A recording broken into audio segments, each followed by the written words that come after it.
Okay, so hello guys. So in this video, we'll see how you can add external services in Moodle. So for that, we'll have to come under here the servers. Then you'll have to scroll down here, and under the web services section, we'll see external services.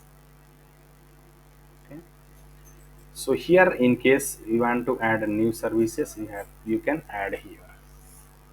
Okay. So let's say the name is custom LMS. I want to make it enable for now, and I don't want any required capability. So let's say adds services.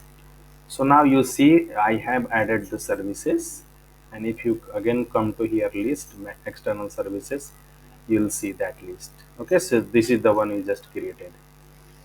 Now question is how you can add functions to your web services. Okay, so from here I can add functions, add functions. Now I have to add functions of add user. Let's say create user. Okay, and update user. Okay, delete user.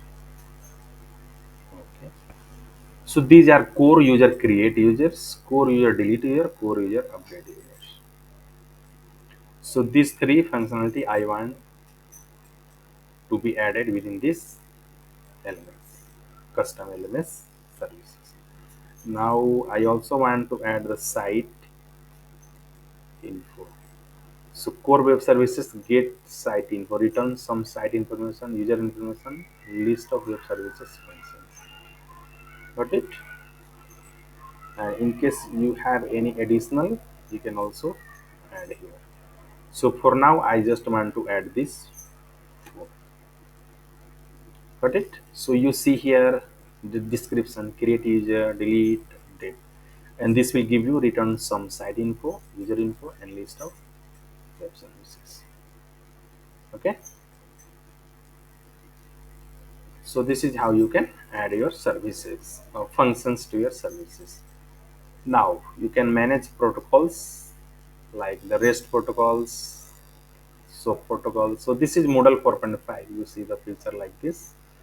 And in case I have to create a token, I will have to create here.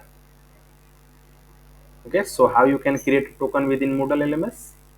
So for that, you will have to go under the servers, then the web services sections. You can navigate here, manage tokens.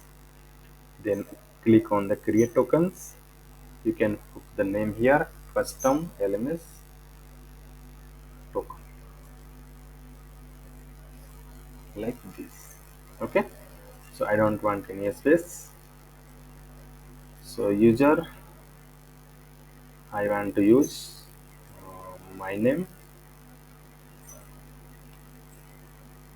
Got it? So in case you have to use any other user, you can also go for that one, but I want to use mine one. Services will be by default selected, but in case here you have to switch, you can switch for. So valid until, I don't want this to be bound with the time, and I don't want any restriction. This will be open. So I will have to click here on this save changes. Now copy the token. Now it won't be shown again once you leave this page. Okay, so this is just due to security features. So I will copy this one, and I will make a note of it so that I remember for future use. Got it?